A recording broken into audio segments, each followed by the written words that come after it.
बात की थी विनम्रता पर, और अब हम बात करेंगे आडंबर या दिखावे की, जो हमारे जीवन में बिन बुलाए ही आ जाता है। जैसे मान लीजिए कि हमारा पड़ोसी लाखों रुपए महीने कमाता है। वो अक्सर नए नए ढंग के फोन और महंगी गाड़ियां लेकर आता है।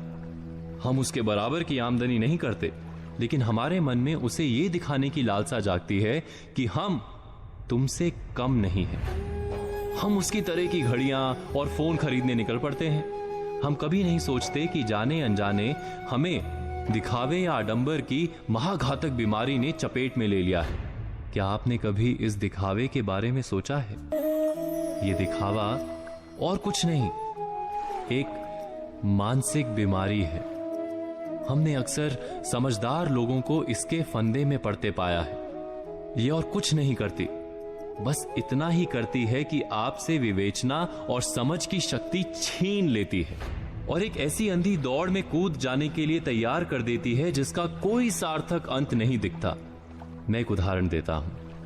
आपकी आमदनी लगभग 1 लाख रुपए महीने है, लेकिन आपके एक पड़ोसी की आमदनी 5 लाख रुपए महीने है और आपका पड़ोसी हर महीने लाख रुपए का दिखावटी सामान खरीदता है। हर हफ्ते महंगे होटलों में खाना खाता है।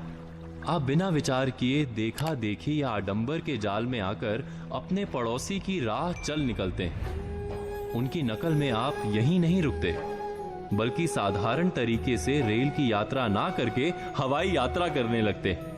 आप अपनी आमदनी और अपने खर्च के अनुपात को भूलकर केवल पड़ोसी के खर्च की प्रतियोगिता पर उतर आते हैं और आडंबर को ध्यान में रखते हैं। आप वैसे ही जीना चाहते हैं जैसे पड़ोसी या संबंधी जीते हैं। महीने 2 महीने या 3 महीने के बाद होने वाली आपकी उलझन का हर कोई सरलता से अंदाजा लगा सकता है।